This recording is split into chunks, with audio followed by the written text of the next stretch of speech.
El salvaje oeste no solo fue un escenario de vaqueros, diligencias y salones polvorientos, también fue el lugar donde la violencia, la ausencia de leyes firmes y los códigos de honor se resolvían a menudo a punta de pistola. Los duelos, ya fueran formales o encuentros improvisados, marcaron la leyenda de este periodo. Algunos de ellos quedaron grabados en la memoria colectiva y en la historia del oeste norteamericano, convirtiéndose en auténticos símbolos de aquella época. Hoy repasaremos los 5 duelos más famosos del salvaje oeste, aquellos que definieron el mito de pistoleros, sheriffs y forajidos. Número 5. El duelo de Wild Bill Hickok y Davy Stud. El 21 de julio de 1865, en la ciudad de Springfield, Missouri, ocurrió un enfrentamiento que muchos historiadores consideran el primer duelo clásico del salvaje oeste. Este episodio no solo marcó un precedente en la cultura popular, sino que también contribuyó a forjar el mito del pistolero solitario, que se enfrentaba en igualdad de condiciones a su rival. El protagonista principal fue James Butler Hickok, conocido universalmente como Wild Bill Hickok. Nacido en Illinois en 1837, Hickok se había forjado una reputación diversa: explorador de frontera, conductor de diligencias, agente de la ley, jugador empedernido y, sobre todo, hábil pistolero. Durante la Guerra Civil sirvió como explorador de la Unión, desempeñando tareas de reconocimiento y espionaje. Su personalidad carismática, su aspecto llamativo, cabello largo y bigote característico, y sus proezas con el revólver lo habían convertido en una figura casi legendaria incluso en vida. Springfield era entonces una ciudad bulliciosa, punto de encuentro de comerciantes, exsoldados y aventureros, un lugar donde las tensiones podían estallar fácilmente. En el otro extremo se encontraba Davy Stud, un hombre originario de Arkansas, que había combatido como oficial en el ejército confederado. Tras la guerra, como muchos veteranos del sur derrotado, se desplazó hacia el oeste en busca de oportunidades. Stud era jugador habitual, conocía bien a Hickok y, de hecho, ambos habían mantenido una amistad cercana. La disputa estalló a raíz de una deuda de póker. Stud aseguró que Hickok le debía una cantidad considerable y, como garantía, tomó posesión del reloj de oro de Wild Bill, un objeto de gran valor no solo material, sino simbólico. El 20 de julio, Stud paseó deliberadamente por la plaza principal de Springfield, con el reloj de Hickok a la vista. Ese gesto fue interpretado por Hickok como un desafío abierto, y ambos acordaron resolver la disputa con un enfrentamiento cara a cara en la misma plaza. A la mañana siguiente, Hickok y Stud se situaron a unos 75 metros de distancia, una separación inusualmente larga para un duelo con pistolas de la época, lo que convertía la puntería en un factor decisivo. Hickok apuntó con su Colt Navy y disparó. La bala alcanzó a Stud en el pecho y este se desplomó mortalmente herido. El duelo no solo tuvo consecuencias inmediatas en Springfield, donde Hickok fue arrestado brevemente, aunque luego absuelto bajo el argumento de defensa del honor, sino que también tuvo un impacto enorme en la prensa nacional, transformando a Wild Bill en una celebridad del oeste. Con el tiempo, el duelo entre Hickok y Stud se convirtió en un modelo narrativo para novelas de 10 centavos, historias de salón y, posteriormente, para el cine del oeste. Fue un duelo con un trasfondo de honor, amistad rota y tensiones heredadas de la Guerra Civil, que acabó cimentando la leyenda de uno de los personajes más reconocibles del viejo oeste. Número 4. El duelo de Clay Allison y Chunk Colbert. En el turbulento suroeste de los Estados Unidos, a mediados del siglo XIX, los duelos no siempre se producían en calles polvorientas frente a espectadores expectantes. En ocasiones, la violencia estallaba en los lugares más insospechados, incluso alrededor de una mesa de cena. Ese fue el caso del enfrentamiento entre Clay Allison y Chunk Colbert, ocurrido en Nuevo México en 1874. Clay Allison, nacido en 1840 en Tennessee, fue uno de los pistoleros más temidos del oeste. Sirvió brevemente en el ejército confederado durante la Guerra Civil, aunque su temperamento inestable hizo que no permaneciera mucho tiempo bajo disciplina militar. Tras la guerra se trasladó hacia el oeste, estableciéndose en Texas y Nuevo México. Trabajó como ranchero y, conocido por su temperamento errático, Allison se convirtió en una figura temida tanto por adversarios como por conocidos. Su reputación estaba marcada por numerosos episodios sangrientos, que le ganaron la etiqueta de pistolero impredecible. Su rival, Charles Colbert, también era un personaje de cuidado. Pertenecía a una familia con fuertes conexiones en la región y tenía fama de ser un hombre peligroso. Con varios homicidios a sus espaldas, Colbert era conocido por sus arranques violentos y por una ambición que lo llevaba a enfrentarse a cualquiera que pudiera reforzar su reputación.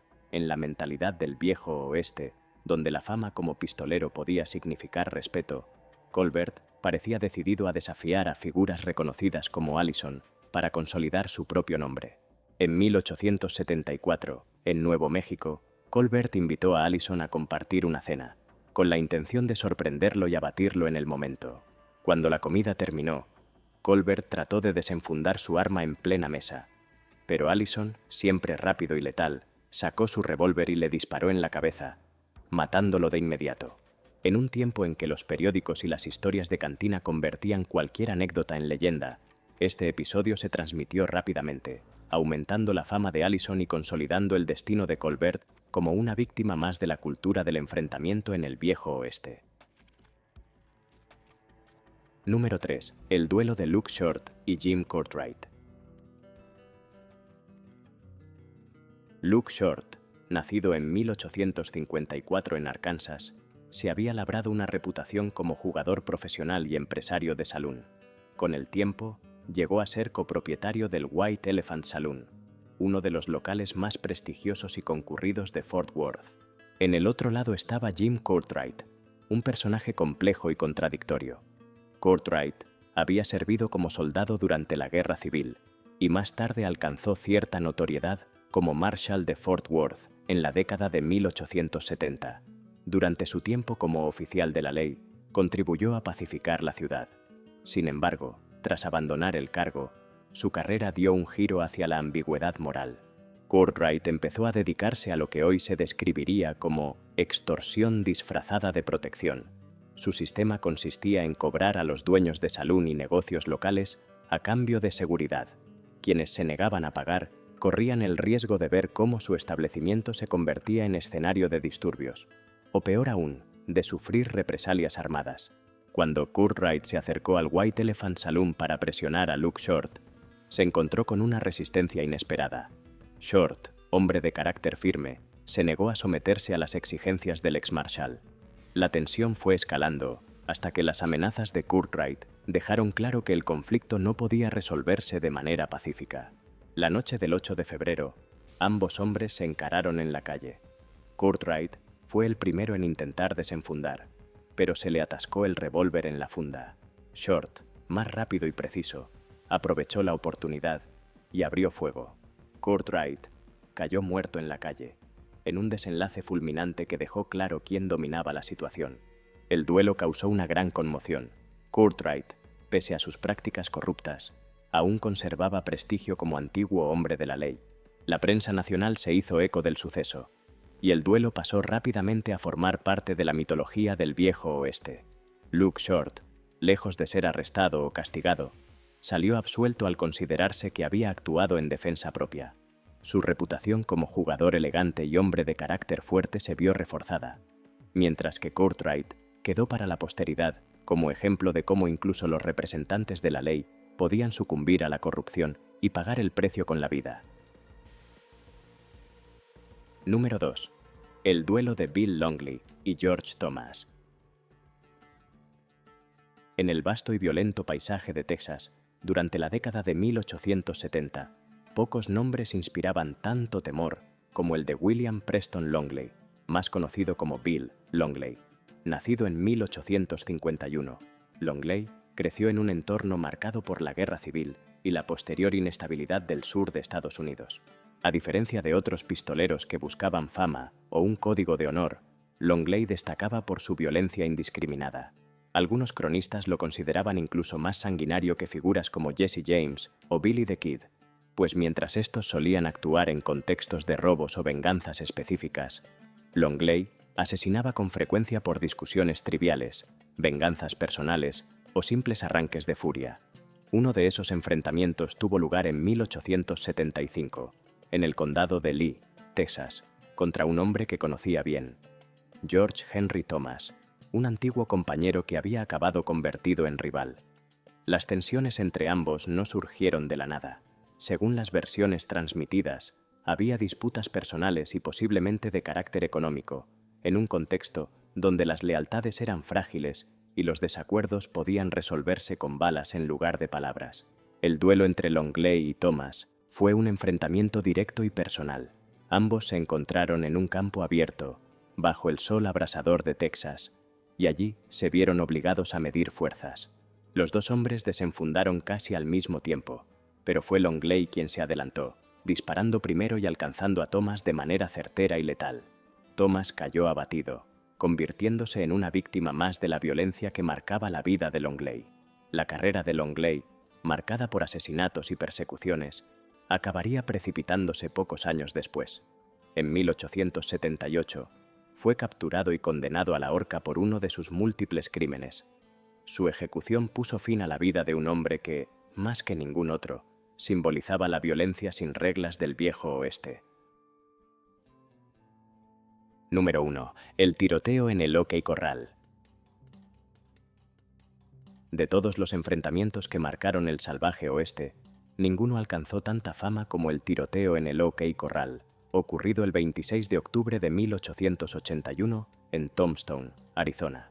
Tombstone era, en esos años, un hervidero de tensiones. Fundada apenas unos años antes tras el descubrimiento de ricos yacimientos de plata, la ciudad se había convertido en un punto clave de la expansión hacia el oeste. La riqueza atrajo a mineros, empresarios, aventureros y, por supuesto, forajidos.